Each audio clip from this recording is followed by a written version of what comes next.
Welcome back. You are listening to Nathan Hate on YouTube, iTunes, Spotify, and Google Podcast. Today's episode is dedicated to Shamsa and the Zelda Sensei, each of whom have donated $100. Thank you for your generosity and continued support to the channel. And joining me today, as always, is my co-host, MVG. Hey, what's going on, Nate? Great to be here. Thanks for having me on, as always. It's great to have you, and we're going to have a very heavy topic today, one that I'm sure is going to upset some people, but hopefully enlighten people and serve as a reminder that we as the consumer have all the power in a situation and that we have to be the ones to hold publishers and developers accountable for their misdeeds, their scammy and sleazy marketing tactics, and that we are no longer going to fall for such trickery moving into the future. And that is, of course, means I'm talking about Cyberpunk 2077 and CD Projekt Red. Over the last 24 hours, CD Projekt Red had issued an apology on Twitter, and I use the term apology loosely. Everything that I saw in this 3-paragraph tweet is nothing more than a smokescreen. This is a balm to rub on their wound, to buy them time, and for us as the gaming community to basically prove to them that we have a short memory and that we are going to forgive them for everything they have done in anticipation of this hotly anticipated release. Everyone wants to see the good in Cyberpunk, and there's a lot of bad here. And let's break down this apology paragraph by paragraph. The first paragraph states, "Dear gamers, first of all, we would like to start by apologizing to you for not showing the game on base last-gen consoles before it premiered and, in consequence, not allowing you to make a more informed decision about your purchase. We should have paid more attention to making it play better on PlayStation 4 and Xbox One." What is your takeaway from that statement? I think this is really more of a statement to the investors. You know, like, I think the bottom line is when the game came out and people realized how badly it ran, Nate, and the absolute disgraceful performance that's being shown on PS4 base and Xbox One, they quickly realized that they were in some hot water. And I don't really know why they would think that anything else would happen in this scenario, but they had to come out and make a statement, right? That you know, we apologize. But I don't really accept their apology. I think it's really more, I'll say, damage control right now. Like I said, if you look at the share price when the game released, it dropped significantly. It went from, I think it was around $26 all the way down to like $18 on December the 14th. And I mean, that's a drop, right? I mean, it's not something that's going to tank their business. I mean, they're a very, very lucrative, very profitable business with a lot of different arms, including GOG and other things. But at the end of the day, it's a bad look.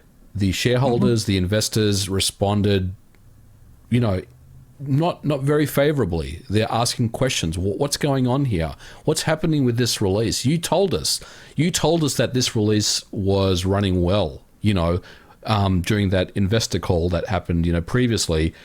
So why is this happening? And I think this is their response. This is their response to, you know, the fallout from this. And I don't really see it as a true apology. I think this is really just a message that, you know, that they screwed up, but I don't really see it as sincere.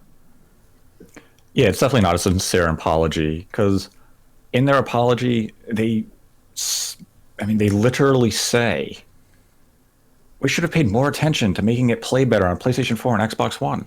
So all that's saying to me is that you intentionally neglected to show us those versions because you knew they performed poorly. You knew they didn't look that good. And that you could just come out after the fact and say, sorry, we should have done better on those base versions that we promised this game for almost a decade ago. Yeah. I mean, this game was built on those versions, right? I mean, it was targeting those versions to begin with. The game was announced even before the PS4 and the Xbox One was released. But, I mean, you know, when this game was announced in 2012 and they started making the game, let's assume it took, many years before actual coding had started. They were well and truly targeting the Xbox One and the PS4. The next-gen systems weren't even a discussion at that point. So, for them to turn around and say we neglected those systems after the fact, it's not very honest. I don't see that as a very honest thing. I mean, for me, Nate, this game feels like a PC game, and it was kind of shoehorned in consoles after the fact. It feels like to me that this game was always built for a PC, and obviously because of a extremely large console user base, they had to go ahead and make versions for those systems as well. And what's curious and has stood out to me is everyone has to remember this game was supposed to come out in April of this year. Right. So how is this game on these base platforms? I'll even include PlayStation 4 Pro and Xbox One X. And the game doesn't perform well on those platforms either. How is this game feasibly supposed to release in April of this year without PS5 and Xbox Series X being available? And CD Projekt Red was going to be okay with that before that delay? Like, it's impossible. They knew what these versions ran like, and they bought themselves as much time as possible to hopefully launch the game alongside next-gen hardware and to have a PC version running well enough on high-end graphics cards, which, as far as I can tell, the only reason the game is out today is for the high-end PC user because it's unplayable on base PS4 and Xbox One. It's playable on Xbox Series X and PlayStation 5, but it's not an ideal experience. It's more of this makes do with what I have, so I really want to play the game, and this is the best it can do, so I'll accept it in its satisfactory state. But they were gearing up to release a game, for all intents and purposes, that only high-end PC players could play. Yeah. And had they come out a year ago and said, our first release is going to be for PC. Yep. Console versions will follow a year later. Yep. The PC version, yes, it would have launched with the bugs and glitches we're seeing today. But they could have ironed some of those out leading up to the console releases and hopefully optimized the game for PS4 and Xbox One. Instead, they said, forget it. Everything's coming out in time for the holidays, and everything about the release for this month was about holiday dollars. Yeah. As simple as that. I agree. And that's what basically the second paragraph touches on. And I'll read that now. They said, second, we will fix bugs and crashes and improve the overall experience. The first round of updates has just been released, and the next one is coming within the next 7 days. Expect more, as we will update frequently whenever new improvements are ready. After the holidays, we'll continue working. We'll release 2 large patches, starting with patch number 1 in January. This will be followed by patch number 2 in February. Together, these should fix the most prominent problems gamers are facing on last-gen consoles. We will be informing you about the content of each patch ahead of their release. They won't make the game on last-gen look like it's running on a high-end PC or next-gen console, but it will be closer to that experience than it is now. Yeah. Everything about that paragraph to me is another sleazy, deceptive marketing tactic where they are saying to gamers, sorry we sold you a game that doesn't function right, but we're promising you 2 patches, and if you believe us, and you should because we've been so trustworthy up to this point, we're going to fix the game for you by February.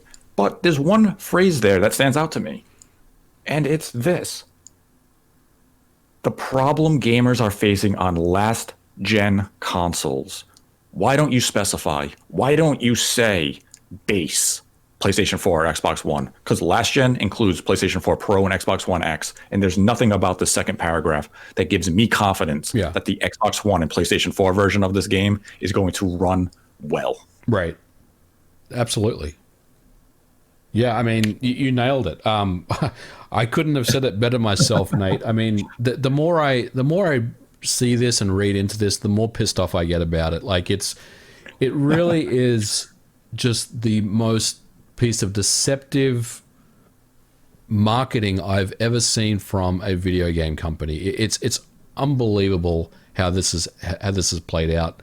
Like, The thing that I keep thinking about is the embargo stuff, right? How they came up with that embargo. That there was two embargoes, right? There was the text one, and then there was the video one. So for those people that may not be aware, when the game was reviewed by reviewers, they could only do a text-only review of the game, and then a few days later they could show video footage. But the text-only review of the game, which is what most publications reviewed the game on, and that's what Metacritic scores were based off, only included B-roll footage that was provided by CD Projekt Red.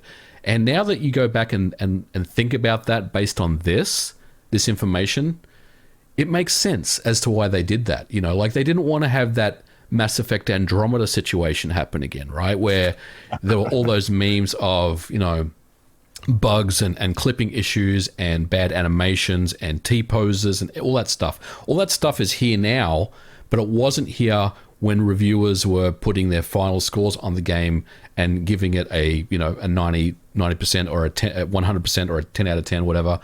The 90 Metacritic score that's on Metacritic right now has been completely, I don't want to say fabricated, that's not the right word, but they've just it's been manufactured. You know what I'm saying? Like that score is not indicative of the real score that game actually deserves right now. They danced around the embargo. They came up with this really restrictive embargo to get that high Metacritic score, to get the investors on board with them, and you know get that profit sharing payout that they've wanted.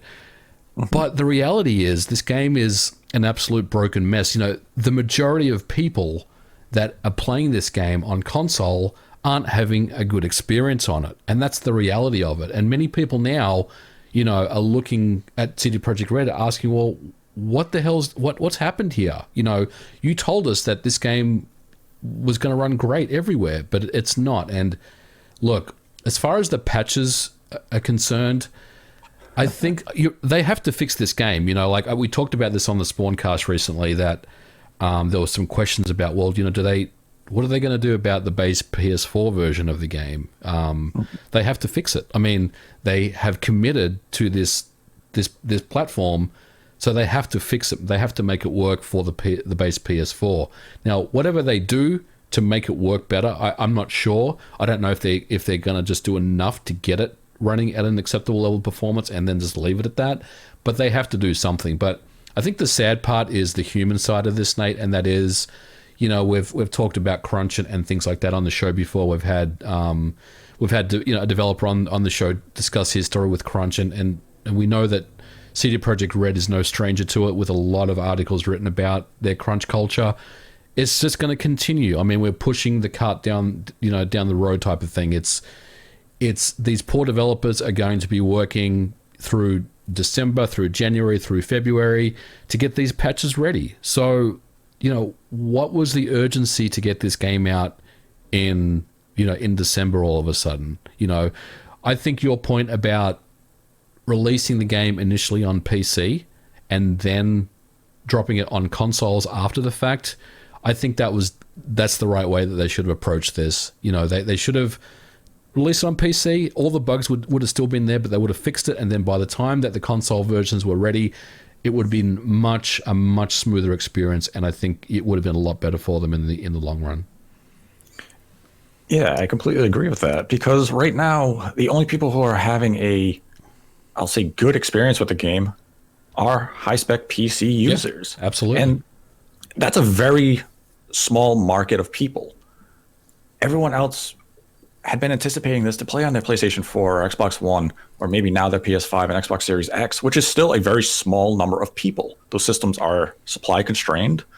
And it's just everything about that paragraph stands out to me as they're hoping that we as the gaming community will once again be ignorant to their marketing trickery and sit here and say, well, they came out and apologized. I forgive them. I'm sure they're going to fix it. Let's see what these next two patches bring. No, you don't fall for this. Yeah. Don't fall for this type of marketing deception, just like we fell for the marketing deception when they put out trailers showing the Xbox and PlayStation versions, where there was just the PS4 Pro version, and then the PS5 version playing Cyberpunk via backwards compatibility mode, and they did the same with the Xbox version. You And you know, had people. I just want to mention, just touch on that real quick. It's funny you say that because when this story broke last night, I was convinced, Nate. I was convinced that there was footage out there of base PS4 and Xbox One, based on tweets and stuff. And I went through CD Projekt or Cyberpunk 27's YouTube page, and I found that one that said PlayStation, PlayStation version. It's like, well, here it is. So what's the big deal? And then you click on it and you go through it and you realize it's not the base PS4 version. It's the PS4 Pro, And it's like, well, I guess shame on me for missing it, not seeing that, just assuming that it was there. And I guess, a lot of people also just assumed that it was there as well, and they didn't really give it too much thought that, they put out a video on it. But it all goes back to just the dishonest approach that they've taken on this. No, and it's a great point. And we saw a lot of people make those tweets at the time those trailers released saying, oh, I don't have any fear now of how the game runs on PlayStation 4 or Xbox One, because they put out those trailers and that gameplay footage. But even if you look at those videos of the PlayStation 4 and Xbox One X, you can tell that footage was carefully chosen. It was curated by CD Projekt Red or by Warner Brothers to say, let's show it in the best light running on this hardware, because we know after this scene, it tanks. We're not giving you a true showcase of how this game runs on these platforms. We're showing you scenes that look best, so that when you're watching this, you can say, oh, that looks fine. I can't wait to pick up the game now. And that's deceptive. That is trickery in the purest form. And CD Projekt Red isn't the only company guilty of this. There are numerous publishers who go out of their way to highlight certain elements of a game in gameplay footage, or they even use sometimes a PC build and they'll say, oh yeah, that's the Switch version. We saw that recently with Ghost Runner. Yeah. Ghost Runner on the eShop doesn't look anything like what the publisher put out there for public gameplay demonstrations. So this isn't exclusive to them. A lot of companies do this, and you and I are old enough to remember bullshots. Yes, I am. We saw like Madden on Xbox 360. The game never came close to that. It was a bullshot. It was fake. It was rendered on a high-end PC of something that they would claim was targeting, or Watch Dogs. Watch Dogs 1 still hasn't really been achieved by that franchise. That is true, actually. Watch Dogs is a really good one to bring up in this scenario. And, like Cyberpunk is just the more recent example, but it was done so deliberately.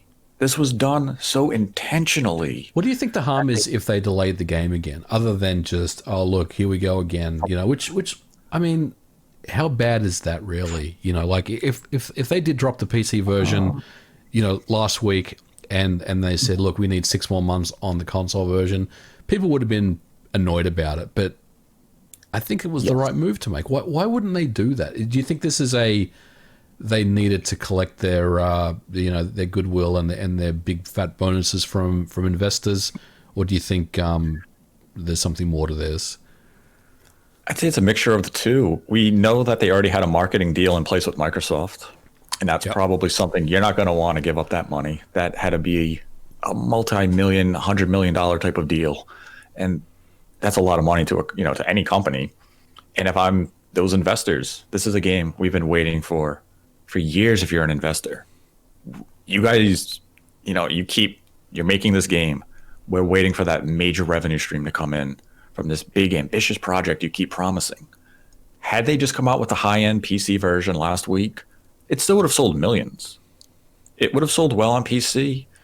And if they said the console version is coming late 2021, I think there would have been some form of understanding.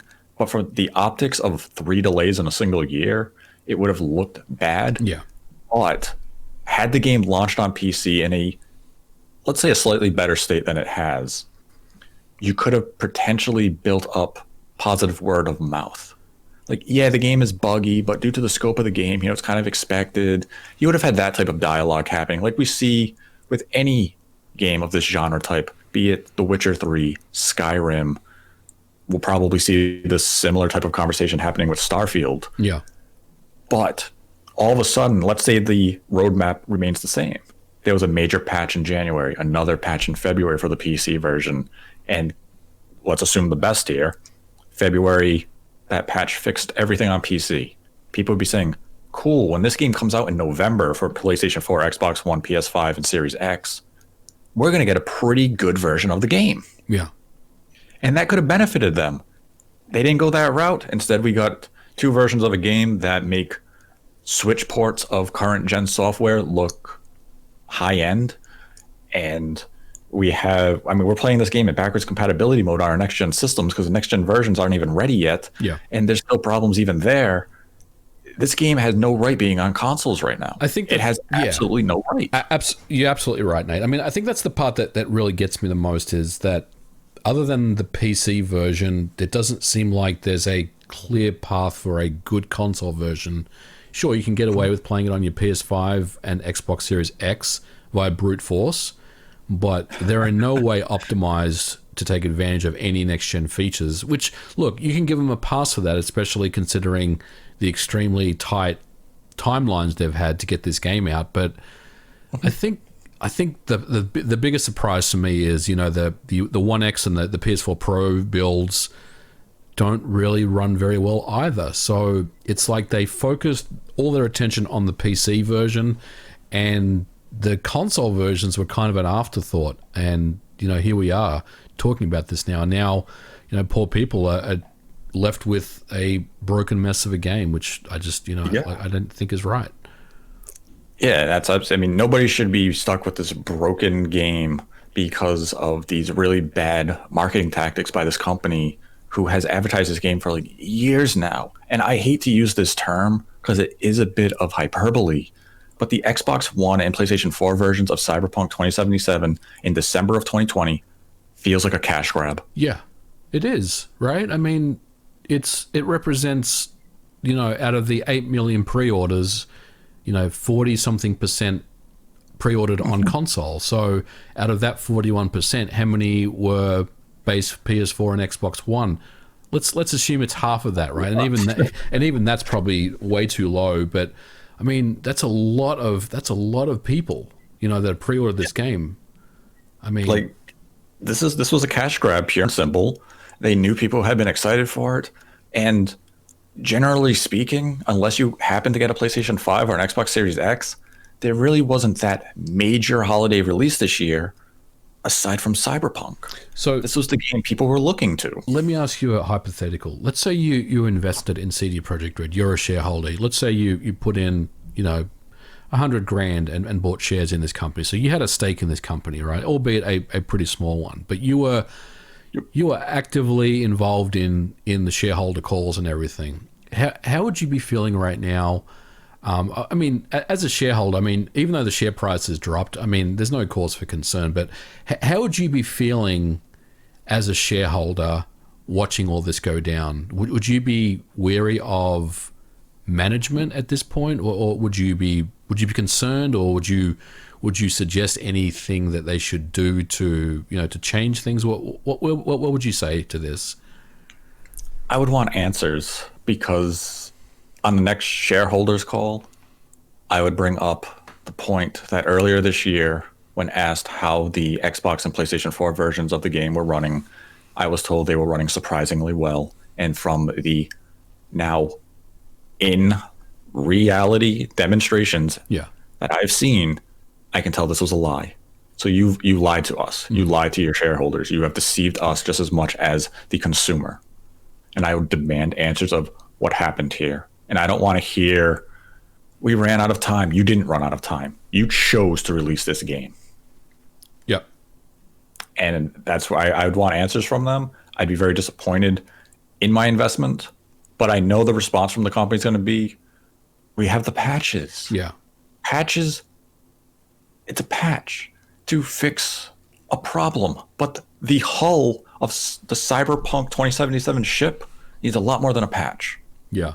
This boat is going to sink, and it's going to sink fast. And these two patches coming in January and February are not going to be the solution to this problem. Yes, It may make it run better on Series X and PlayStation 5 with the backwards compatibility. Maybe the One X and PlayStation 4 Pro version finds a little more stability. I am not giving them the benefit of the doubt. Today, December 14th of 2020, I'm not giving them the benefit of the doubt that the Xbox One and PlayStation 4 version will reach an acceptable level of performance come February of 2021. If by some miracle it does, bravo, you guys kept your promise, you kept your word. But unless you're incorporating features like the Switch version of The Witcher 3, where I can turn off AA, I can turn off neon and all these other, special effects, I don't see that happening. The game on the Xbox One, I have footage on my direct feed games channel. This game is a blurry mess. If I played this on an SD TV, Yep. that's what it looks like on my HD TV. It's that blurry. Yeah. This game is at best 480. Yeah. And that is not acceptable. That should never have passed Q&A. It should never have passed lot check Yep. at Microsoft or Sony. And this is an unmitigated disaster that makes Fallout 76 look almost quality in comparison. Yeah. The thing that bugs me more than anything about this, I mean, a lot of things bug me about this, but the one that I keep thinking about is they knew that this was going to happen. They knew the reaction to this. I mean, they're not silly, right? They knew what kind of response would come out from this, and they intentionally hid it from everyone. Yeah, they intentionally hid those versions of the game until the game had come out, and by that point, they had already received the high accolades, the 8 million pre-orders, and the 90 Metacritic score. So it's almost like they don't care. And I don't want to say that because that's probably not a fair thing to say. Of course they do, but it's like you gamed the system, for your benefit, and you screwed over the public as a result of it. And that's the part that really just bugs the hell out of me here. Like above and beyond anything else, you know what I mean? Yeah, and that's what these first two paragraphs of their statement are basically saying is, we did all this intentionally. Here's our apology. You're going to forgive us because you want to see the best in us. We're your friend. We're CD Projekt Red. We gave you Witcher 2 and Witcher 3. And you guys want to like and you want to like Cyberpunk 2077. So you're going to give us that second chance. We don't deserve it, but you don't want to be mad at your friends. Yeah. And there are going to be a lot of people out there who have that exact mentality.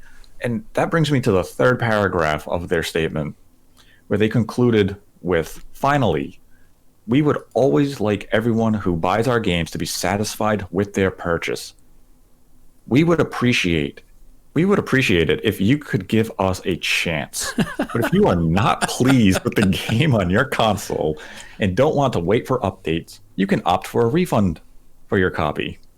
For copies purchased digitally, please use the refund system of PlayStation Network or Xbox, respectively. For boxed versions, please first try to get a refund at the store where you bought the game. Should this not be possible, please contact us and we will do our best to help you. Starting from today, you can contact us for a week up until December 21st, 2020. And yeah, that sounds nice from a political standpoint of, we're sorry we disappointed you. If you want your money back, you can get it. But we're going to put a few hoops and obstacles in your way because we know if it's challenging for you, you're not going to do it. You're not going to send us an email to get your money back because we've promised you 2 patches in the coming weeks. And you want to see the best in us. So you're going to wait for those 2 patches. And this is where I'm going to put my foot down and say, if you bought a PlayStation 4 or Xbox One version, if you have experienced any glitch or bug in your game, if you are truly dissatisfied, even if you're not that dissatisfied, if you're just sitting there saying, what happened with this game? Get a refund. Yeah, take it back. Take it back. Get your money back. Stand up to CD Projekt Red and exercise your right as the consumer. Get your money back. And you know what? If the game looks better come February, we can see a Digital Foundry video come out. We can look at the improvements made, and then we can decide if they have earned back our $60. If they have not, we can continue to wait for the next patch. But everybody, it doesn't matter how many hoops and obstacles you have to jump through, get your money back on this game. Do not accept the deceiving marketing that this company has put forth. Do not fall for this 3-paragraph apology that doesn't really even take accountability for what they did. All they said was, sorry, but give us a chance. No. Sorry, you had your chance. Sorry we tricked you into buying our game, everyone. That's what they're saying to you. They're saying, yes. Sorry we misled you into this, and we'll try to fix it for you. And just give us a chance. Give us a chance. Don't give up on us. We'll make it right. They will make it right because, it's CD Projekt Red. They've done this before with The Witcher 3. When that game came out, it wasn't in a great state. They have fixed the game. And now that we think about The Witcher 3, we think of it as one of the best RPGs ever. So, yeah, they'll fix it. But it's really just how we got here, how we got to this point, that is really kind of, bugging me. But, Nate, I agree with you. If you don't like the game the way it is right now, get a refund on it. I mean, as a consumer, you hold all the cards in this situation, and you can exercise your right to a refund as you should if you're not happy with the game. Yeah, absolutely. Exercise your right for the refund, get your money back, and wait for them to prove that they have fixed the problem. Don't believe their lies in the prior paragraph of we have 2 patches coming and it will make them a closer experience to next gen than the last gen experience is right now. Prove it first, because right now all I have is your word, and frankly, CD Projekt Red, your word isn't worth all that much.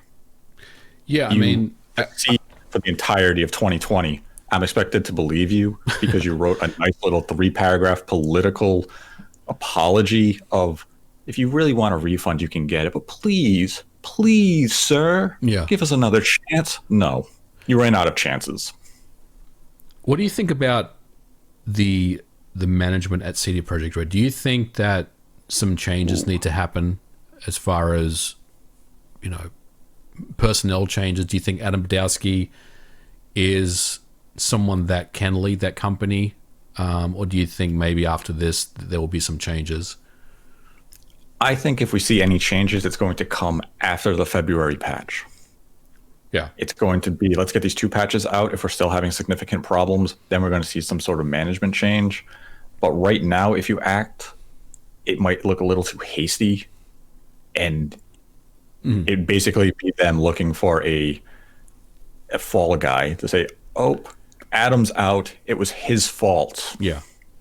And I don't think CD Projekt Red wants that kind of press right now. They already have enough bad press happening. But I could see developers start speaking out to journalists like Jason Schreier. Yeah. I could see him getting an email all of a sudden in the next week before the year ends because of this statement saying, hey, the crunch or the development or the atmosphere at the studio is really bad. Mm-hmm. And we might have that type of expose happen. And, it's a mess. I feel for the developers at the team who had no say in this, who were forced to release the product, because I'm sure there were developers, there were programmers, there were Q&A employees who were telling their managers, this isn't ready. And they were basically told, shh, we're releasing it. Yep. It's your job to fix it after the fact. Yep. You do the job that we're asking you to do. Yeah. Basically, you probably had the manager look at them. Probably had, a load on the totem pole employee come up say, this isn't ready. And the manager probably gave a snide type of response of, when I want your opinion, I'll give it to you. Yeah. Our higher ups want the game out. It's going. This is a tough one, for me to talk about. I mean, because I do have friends that do work at CD Projekt Red. I know developers that work there. And every time I tweet something critically about what's been happening, I think about those people, I wonder, wonder how they're feeling, you know what I mean? So I guess the human side of this tends to get lost a little bit when you see these kind of corporate posts come out and all this stuff. But I mean, there are real humans that work there. There's lots of them. And unfortunately, they're kind of in the middle of this. They can't say anything about it. But like you said, Nate, there's going to be that one anonymous person or a couple of anonymous people that will will leak out stories to the media. So I definitely think there'll be more to come from this, over the next couple of weeks. And look, man, I hope we're past the worst of this now. I mean, how what else can happen at this point with this game? Like, it's been an absolute. It's just been an absolute roller coaster for CD Projekt Red and Cyberpunk. Most of it self-inflicted. I mean, let's be honest. I think, for me, Nate, I'm big on transparency. Like, I'm big on honesty.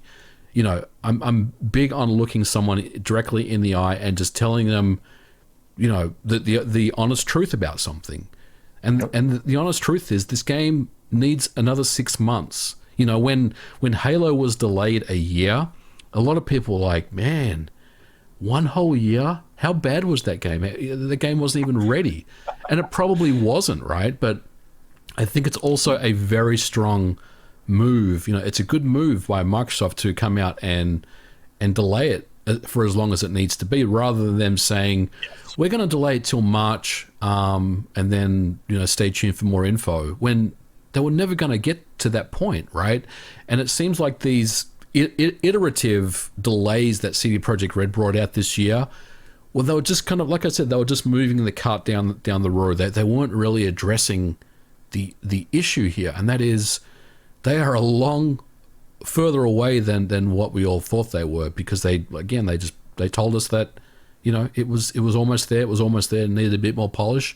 But this is more than the game needs more polish. This is, we need to fix this game, because I mean, if I, as a developer, if I had that build on my PS4, this would be like a pre-alpha build. That's what I'd be considering this build as. Like, one that it's running, it's playable. I can finish the game. I can go through the gameplay loop and everything, but it needs optimization, right? We're not even at that point yet. So, I consider the PS4 and the Xbox One versions of the game, like alpha builds. That's what they look like to me, That's the wild thing, is that when this game was delayed, they said, oh, it's done. We just need to polish it. It's going to be great when it comes out later this year. And then it was delayed a second time.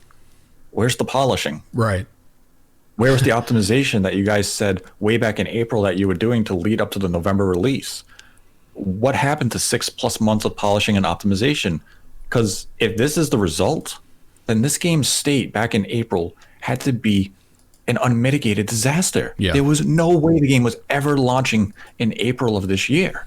And I'm glad you brought up Halo Infinite and Microsoft and 343, because they recently gave us the update on that game.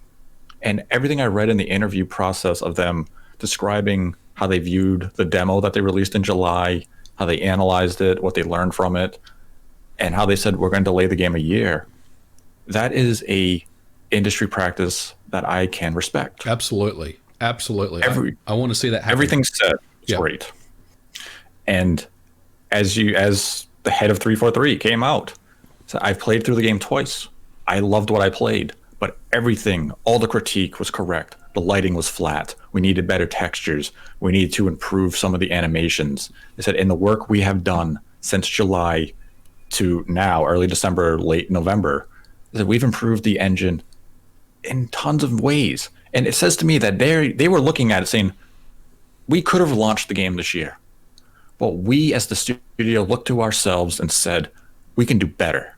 Let's make this the best game we can. Let's do right by the consumers out there. Yeah. And we will delay the game a year. CD Projekt Red, with the decision of Cyberpunk 2077 releasing on consoles this December, was a move about money and not respecting their base. Yeah. And when I look at my review copy of CP 2077 on my Xbox One, that is a product that does not respect me, my time, or if I were a consumer, my money.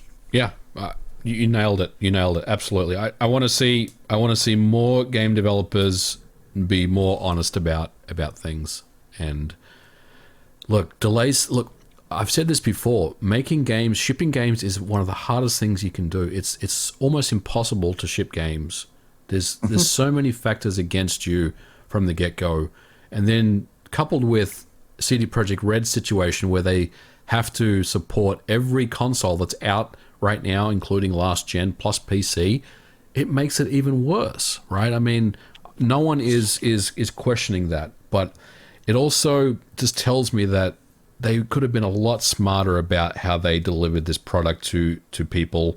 They could have staged it in some type of different fashion. They didn't have to release everything all in one go. They didn't have to, have some ridiculous embargo restrictions and all that stuff. They could have definitely approached this a lot better. And I don't think it would have been a big deal for them. Would it have lost, a couple of 100,000 pre-orders? Maybe, right? Like, not everyone's going to pre-order the console versions when a PC-only version would drop, let's say last week, but I still think they'll hit those same numbers. And right now, I mean, we don't know how many people are going to process refunds and get their money back. I'm hoping that a lot of people do, exercise that.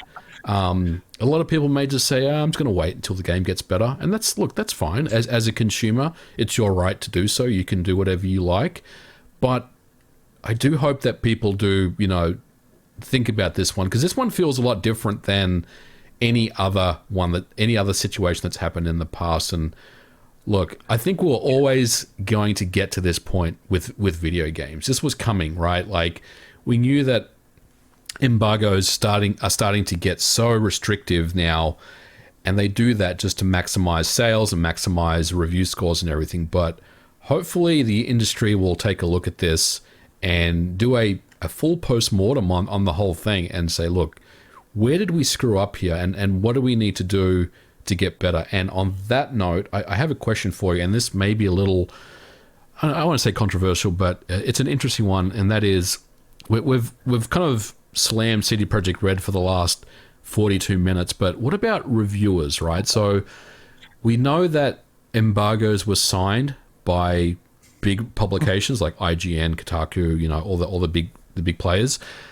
So they agreed to this ridiculous embargo that they would review the PC only version, offer no video footage, and then give it a review score, knowing that they couldn't access the console versions. There was no console versions to play. So do you think some of these publications should have pushed back and said, nah, we don't agree with that. We're going to review the game when the game comes out on consoles, and not have to, adhere to a very restrictive embargo? It's a tough question to really give a full answer on, because the code distribution of this particular game was incredibly limited, and they didn't hand out any of the console code until Wednesday, maybe Tuesday for select outlets. So nobody even had access to PlayStation 4 or Xbox versions of this game until only a couple days after launch. So it was after the initial text embargo for the review. And it's kind of, I guess, as the outlet, you're going to look at it as, we're reviewing the PC version. If we put at the bottom of the review, or even at the top of the review, that this review is based on the PC version with this graphics card, we're giving the reader enough information that this is strictly the PC review. This isn't for PlayStation 4 or Xbox One. So they're doing their due diligence in that sense. But I could see the reason to say, we're not reviewing your game with these embargo guidelines. We need to see that console version. Yeah. Because you're deliberately not giving it to us. We know the code is ready. I mean, we saw copies on shelves. The game was already out in some areas accidentally. Oh, and that's the other thing. The copyright strikes that they were giving to creators that had the game, that legitimately got the game early. Look, I get it. I get DMCA and you want to protect your IP, but like, they were doing everything they possibly could, Nate, to not show console footage of this game until the game came out. I understood it if they said, due to spoilers of the story, we don't want you to go beyond, let's say, Act 1, subsection 1. Right. And let's say it's the first hour of the game. We don't want you to show beyond that. Up to that point, you guys can do it. You bought the game. Yep. Legally, you didn't do anything wrong. Best Buy shipped your copy early. Show the game. It's the fact that they said, no, nothing at all. It's kind of like, okay, you guys are really going far to hide this game from the public eye. And that's immediately stands out as shady. And if I'm that review outlet, I probably still abide by that embargo. But the second I get that right to publish footage of those other versions, I'm running that, and I might pull my score off that initial PC review to say this is going to be updated based on the console version, and that original score of, let's say, a 90 is no longer reflective of the performance of this game on other platforms. And that's where people go to the Metacritic and they say, well, it has a 90. Yes, it has a 90 on PC. It doesn't have a 90 for PlayStation 4 or Xbox One or any other platform, because those games were not, that game wasn't reviewed on those platforms at that time. And other publishers, they do similar things as this. It's just the example with CD Projekt Red and Cyberpunk is so blatant, and it was so deceptive that it stands out compared to those other type of releases. And I mean, I guess it's a catch-22. If you as the outlet say I'm not abiding by that embargo and now I can't produce coverage until launch day, Yeah. you are morally, you're in the right. You said, no, I'm going to show if this game has bugs, if this game has problems, I'm putting that with my review. And if you don't do it, maybe traffic might be lower because people want to see that initial hit of reviews, and they want to read that coverage. And you can be critical in that text coverage. We saw a few outlets do it. GameSpot, GamesBeat were very critical of the game, even without having video footage to go alongside it. Yep. So, I mean, it's a really complex matter. Yeah. And I mean, it's definitely, as you alluded to earlier, I want the consumer to exercise their rights, get their refund. And if you do have the hopes of the game will be better down the line, get your money now and decide in 2 or 3 months if you want to give your money back to CD Projekt Red. Don't let them keep your money in hopes it gets better, because come February, if it isn't better, you're not getting a refund. Get the money now and wait. Don't reward them for their bad behavior by allowing them to keep your hard-earned money right now. Let them earn it and see if they've earned it come March or April of next year, and then make a better informed decision once people have played the updates, once we have seen analysis of the updates, and then you can make a truly 100% informed decision and say, that's acceptable to me now, or it remains unacceptable. You're not getting my money. But get your money back immediately and respect yourself. Respect the money you work for by not rewarding this horrendous business practice perpetrated by CD Projekt Red with Cyberpunk 2077 on Xbox, PlayStation, and even PC. Mm-hmm. So I got one more question. Do you think this will change anything in the industry going forward? Do you think this represents some type of, shifting sands at all, or do you think that a week from now we're going to be eating our Christmas hams and everything and forgetting all about video games?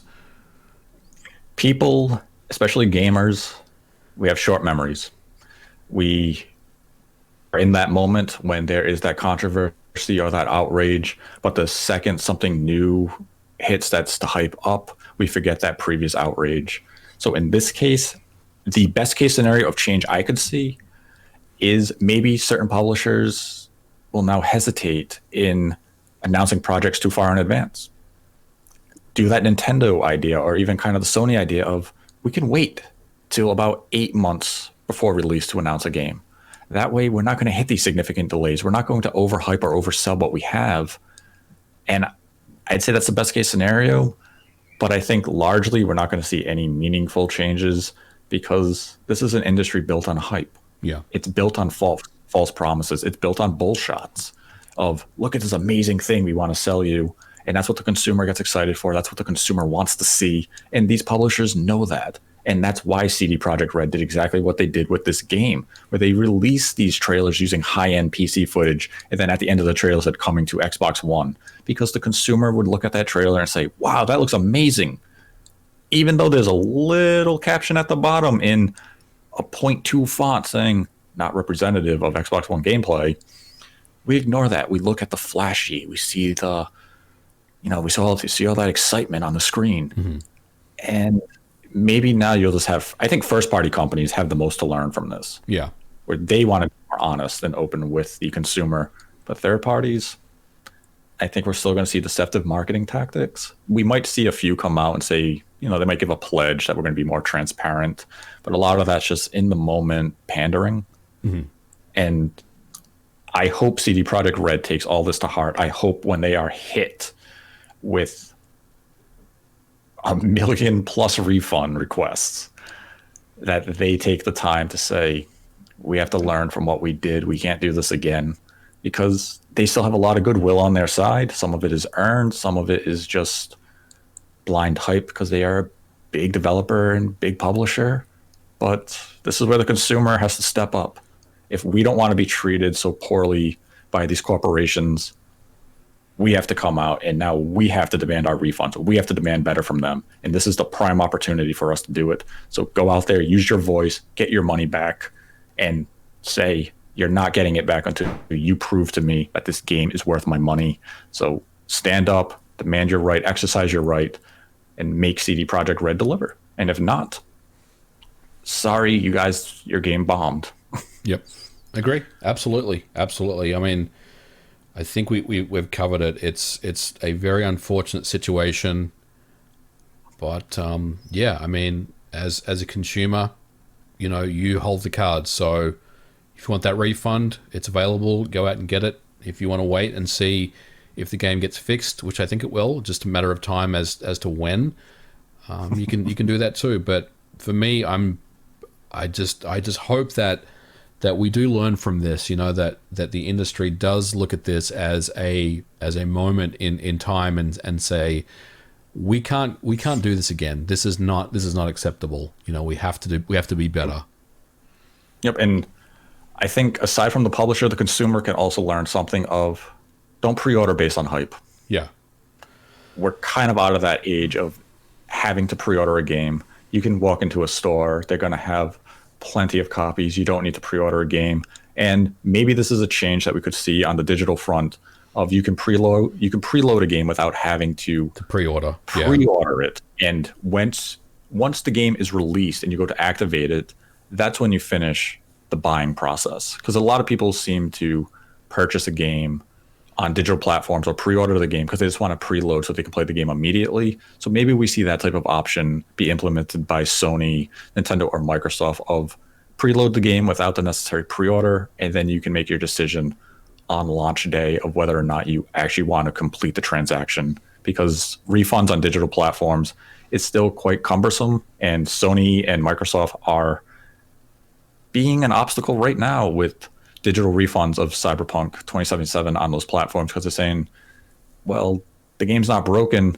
And this is probably something that will be resolved in the next day or two, because CD Projekt Red has come out and said, go to Sony or Microsoft and get a refund on these platforms. So it may just be a case that they still need to communicate with CD Projekt Red and form an understanding of how they're going to handle these refund transactions. So if you're having trouble today, hopefully by the end of the week, it's been resolved. Yeah, I think that would be. Yes. I'll go into some of the Streamlab questions. We had a $100 donation from Shamsa, no message. Thank you for the donation and support, Shamsa. We then had a $1 donation from Jackie G, who writes, do you think Microsoft would benefit from purchasing Moon Studios? Keep up the good work. Be a good pickup. It would be a good pickup because the Ori franchise is fantastic. It gives Microsoft a much needed genre fill. I think they should buy Moon and do the next Banjo game. How's that for a take? That would be a good pick. I'd be interested to see what they could do with Banjo. I mean, they're a very talented team there. They're artists. Gareth Coker as their music composer. Yep. They can make an emotionally riveting game. So they definitely give Microsoft something they really need in terms of first-party output. So it would be definitely an intriguing acquisition. Then had a $100 donation from the Zelda Sensei, who writes, no question, love the show. Keep up the great work. Thank you for your donation and generosity, Sensei. Then had a $5 donation from Symphonic Balance, who writes, just finished watching the Game Awards. Except for the beginning, it went how I pretty much expected. Figured Nintendo would only show a few things and that Microsoft would want to have a big presence. Surprised there wasn't as much from Sony, though. Sony's absence was definitely noted, and it was quite interesting that their only major presence in terms of first party was Returnal, and they dated that for March. While Ratchet and Clank remains missing, there was no new trailer, no release date, which suggests to me that Ratchet and Clank is probably releasing after Returnal, and Yes. that is a eternal depression for me because Ratchet and Clank I want now, not in April. I want that game. Um, but it seems like Sony really doesn't have all that much investment in the Game Awards. This is the second consecutive year they really didn't have that much of a presence, but Microsoft definitely leverages the Game Awards to their advantage.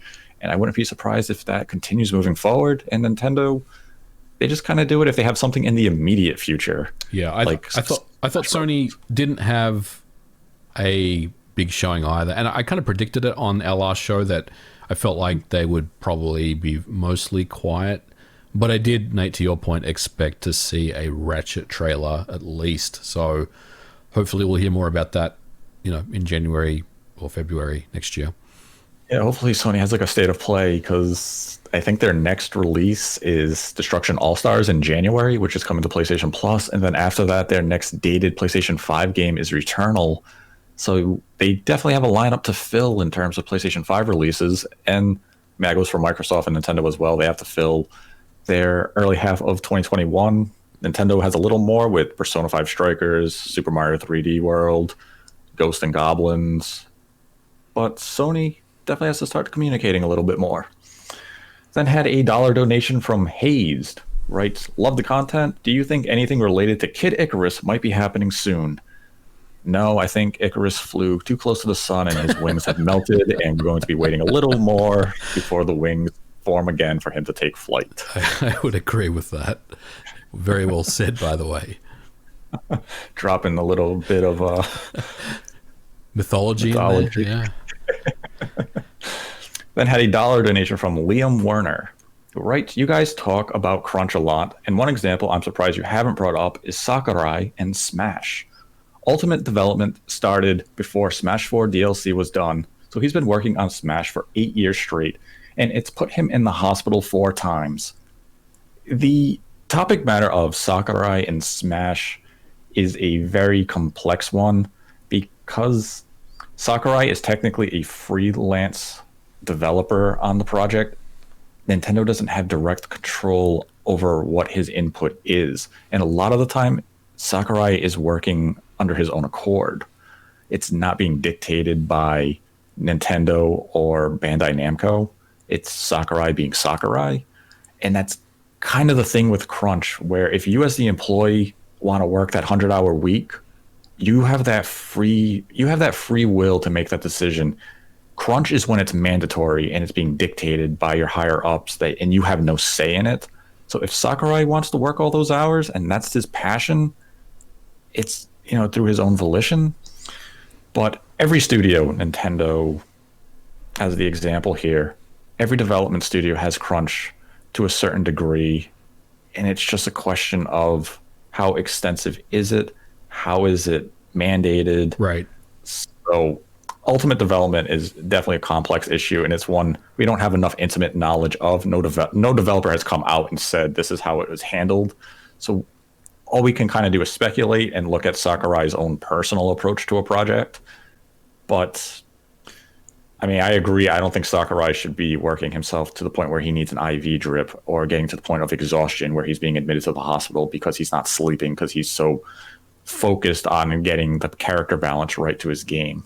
But if that's his personal choice, I don't know how much say we can really have in that. Yeah, that's well said. And I think just to add to that, I mean, we probably won't ever know some of those stories about crunch culture, especially coming out of Japan. Like, it's one of those things where, we assume that these developers are crunching, but we don't really know how bad they are. Like, the stories come out of the US and these big studios because, a lot of the times we'll hear about employees or current employees, ex-employees talking about working conditions. We don't really get that on, from the Japanese companies as much. So, I think there's definitely a crunch culture there that does exist. And you're right, Nate. I mean, if Sakurai is basically grinding himself into the ground on his own accord, that's something a little different than coming into work and being told you have to work the next 5 Saturday and Sundays to meet a deadline. Yeah, it's definitely a complex matter. And that is the last Streamlabs question this episode. If you'd like to support the channel, we have a Streamlabs link in the description below. You can make a donation of any numerical value. Ask us a question. We will answer at the end of the episode. If you donate $100 or more, we will dedicate the episode to you. This episode was once again donated to Shamsa and the Zelda Sensei. Again, thank you for your generosity and continued support. And I'd like to thank MVG for joining me as always. Thanks for having me on, Nate. And it was a good discussion today. I liked it. It was a good discussion, and let us know your thoughts in the comment section below on the situation with CD Projekt Red and Cyberpunk 2077, and if you have felt deceived, lied to, or misled by their marketing and even their latest marketing statement. And be sure to like the video, subscribe to the channel. We are trying to get to 10,000 subscribers before the year is over, and it's well within our reach if you do subscribe. And until next time, continue to embrace the hate.